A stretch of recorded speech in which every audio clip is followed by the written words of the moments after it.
अंकित जी, मैं एक चीज़ जानना चाहती हूँ, क्योंकि बहुत सारी कथाएं और कहानियाँ बाबा को लेके प्रचलित हैं, और जो प्रचलित कहानियाँ हैं वो लोगों को मालूम भी है। क्या कोई कहानी ऐसी है जिसने आपको बहुत ज़्यादा प्रभावित किया हो, या उससे आपको प्रेरित हो के लगा हो कि मुझे भी यही समर्पण करना है? देखिए, कहानियाँ तो बाबा की बहुत सारी हैं, और जितनी मैंने पढ़ी है मिरेकल ऑफ लव की, बाबा से तो कोई नहीं मिला, ना आज तक कोई स्टीव जॉब्स, ना मार्क जुकरबर्ग, बट उनके जीवन में परिवर्तन है। अब कहानियों की अगर आप बात करें, आप 15 जून की आपने जैसे बात कर दी, हाँ। हो सकता है कुछ लोगों ने सुनी हो, बट मुझे हमेशा बड़ा आनंद आता है उनकी कहानियाँ सुनाने में। कहते हैं ना कि जहाँ जहाँ हरी कथा हो रही हो, वहाँ वहाँ आनंद अपने आप आ जाता है। तो ये जो आपको शिप्रा नदी दिख रही है, 15 जून को बाबा ने यहाँ पर अपना जो भंडारा होता है, प्रसाद का भोग लगता है, वो यहाँ पर बनता है। लाखों लोग यहाँ पर उस समय भी आते थे, बाबा के समय में भी। तो यहाँ पर हुआ क्या कि रसोइये ने बाबा को बताया कि घी तो ख़त्म हो गया बाबा, और लोग खड़े हैं बाहर 10,000, अब उनको जो प्रसाद भोग कैसे दिया जाए। बाबा ने कहा, खाली कनस्तर लो और भरना शुरू करो नीचे से शिप्रा नदी का पानी, और कढ़ाई में डालते जाओ। आप यकीन कीजिए, और ये सच्ची घटना जो आजकल आसपास के जो पुराने लोग बताते हैं। हाँ। उसके बाद लाखों लोग आए, और शायद माँ अन्नपूर्णा की जो स्थापना भी है यहाँ पर, ऐसी कृपा हुई कि कोई भूखे नहीं गया। और आज भी यहाँ पर लाखों लोग आते हैं, कोई भूखे नहीं जा सकता। तो अन्नपूर्णा की कृपा। ऐसी मंदिर के निर्माण की एक बताई जाती है कथा कि जब निर्माण कार्य चल रहा था, तो यहाँ पर उस समय नदी और थोड़ी सी और उफान पर थी, कोसी नदी, और उसका प्रभाव बहुत ज़्यादा था।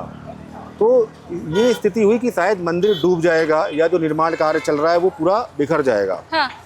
सेवादार या जो भक्त हैं, उन्होंने तुरंत जाके बाबा को बताया कि नदी का जो उफान है वो अब कुछ या 2-4 घंटे में जो नदी का उफान है, ये पूरे मंदिर और उसमें जो रखी सामग्री उसको समाप्त कर देगा, शायद मंदिर नहीं बन पाएगा।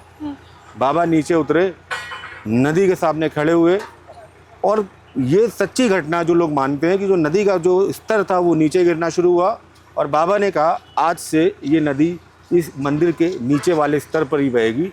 तो आज चाहे जितनी प्राकृतिक आपदा आ जाए, चाहे जितना उत्तराखंड में आप देखें कोई बारिश हो जाए, वर्षा हो जाए, बस ये नदी का जो स्तर है वो कभी भी मंदिर के ऊपर नहीं जाता, आज तक नहीं गया। ये बाबा ने खड़े होकर उस टाइम ये बताया था, कभी नहीं जाएगा ऊपर। और बाबा ने ये चीज़ें सब बताई थी, जो आज आप देख रहे हैं भीड़, ये सब ऑलरेडी सब कुछ बताया था कि यहाँ लोग आएंगे और ऐसा, और ये आध्यात्मिक चेतना का शायद विश्व का सबसे बड़ा केंद्र बनेगा। ये मैं भविष्यवाणी करता हूँ। किसके विश्वास पर? नीम करोली बाबा के विश्वास पर। आज अगर यहाँ पर 1 लाख लोग आ रहे हैं या कुछ हज़ार लोग आ रहे हैं, मैं आने वाले वर्षों में यहाँ करोड़ों लोग आएंगे, और शायद आध्यात्मिक चेतना का पूरे विश्व का ये सबसे बड़ा केंद्र बनने वाला है।